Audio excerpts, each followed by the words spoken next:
I'm gonna tell you what 99% of the player base and Genshin content creators won't tell you. You don't need Venti. I don't need it. I don't need it. Ever since players started to pick up the rumor that a rerun banner was coming, a majority of the community has been insisting on saving their primos for the character. And while I think Venti is a phenomenal character with cool abilities and overall design, I feel like a lot of people are wishing for him because he's known as this quote-unquote must-have most OP character in the game. This is super misleading, and I want to help you understand why this is not true at all.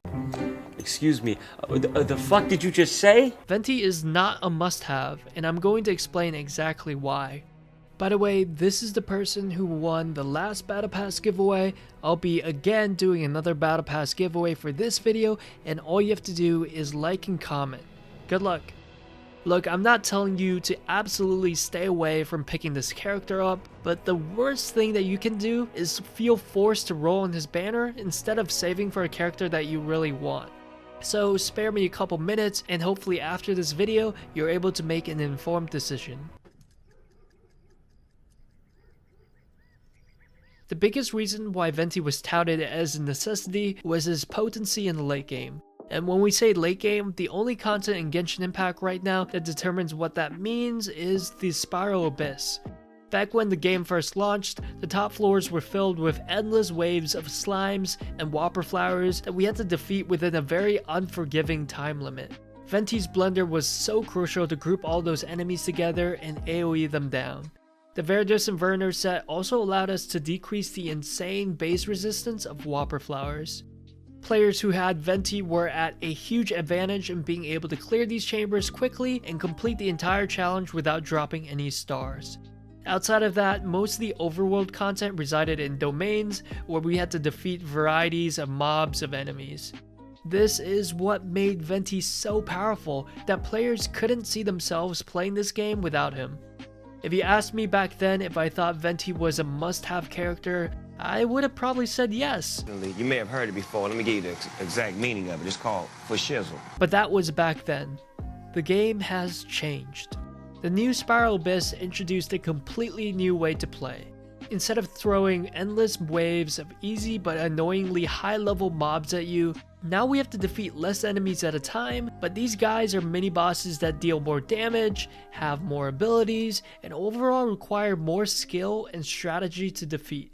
With this, there's no longer an absolute need for a character to group everyone together.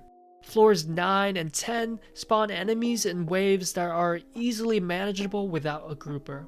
You may think Venti is a must in floor 11, however there are many ways to beat that floor without him.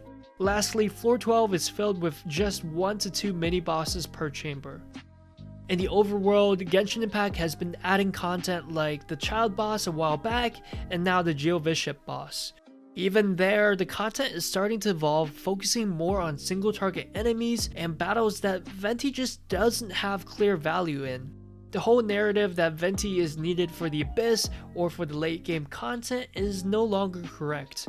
In fact, a lot of the fights are a lot easier without him taking up a character slot. This shift in late game from mobs to mini bosses also relates to the new character releases. Traditionally, you could throw Venti in any team build and it would work out really well. However, with newly released characters like Xiao and Hu Tao that are starting to power creep the old DPS units, Venti is not necessarily the go-to support.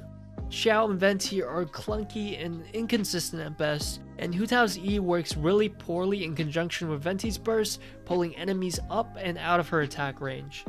Venti's appeal is not only his ability to group enemies, but to also proc Swirl and help with AoE damage. However, Xiao doesn't benefit from Swirl, and Hu Tao is more single target damage oriented, and because of that, has much better reactions that she can trigger. If you play Razor, why would you play Venti over someone that would be more useful to him, like Zhongli?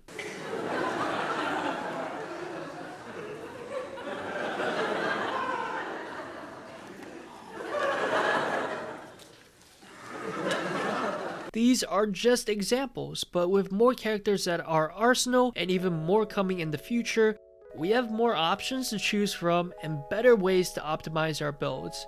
What you should get out of this is that we're slowly getting to a point where Venti's only going to be good with certain characters and in certain situations. A question that I get a lot during my live stream is if I should get this DPS character or Venti. Instead of tunneling in on Venti as this must-have character, you should think about what you personally need.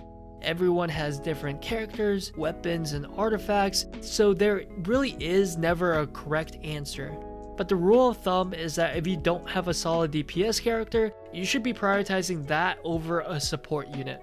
If you don't understand why I say that or what I mean, I'd encourage you to watch this video where I explain why you should resource prioritize your main DPS over any other character. Why would you not funnel all of these into characters that's actually doing the most damage on your team? It makes no sense, and I know you guys feel the same way. On the other hand, if you already have 2 DPS units that you love playing, and Venti would synergize really well with one of these characters, then maybe rolling for Venti isn't a bad idea. Again, not all DPS characters are going to be good with Venti, so you should take a moment to think about what characters you want to play, and if Venti truly makes a big difference in supporting them. At the end of the day, it's just a single player game. No one's competing against you, so don't let others or the meta tell you what to do. Especially now more than ever, the late game content and the new characters no longer necessitate what Venti is able to provide. Pick up Venti if you think you'll enjoy playing the character or like the character design. I'm not against that at all. But if your mindset is to follow what other people tell you to do just because they say how overpowered or game-changing the character is, then please listen to what I'm saying and make an informed decision by yourself. If you can't afford to pull on this banner, or you're waiting for a character that you'll fall in love with, please don't feel like you're missing out or that you're playing the game wrong. Trust me, you'll do perfectly fine. This is fine. I hope this helped, and again, I'm by no means saying not to pull for him at all. Just know that if you do, you're doing it because you honestly want to. Thanks for watching. Till next time.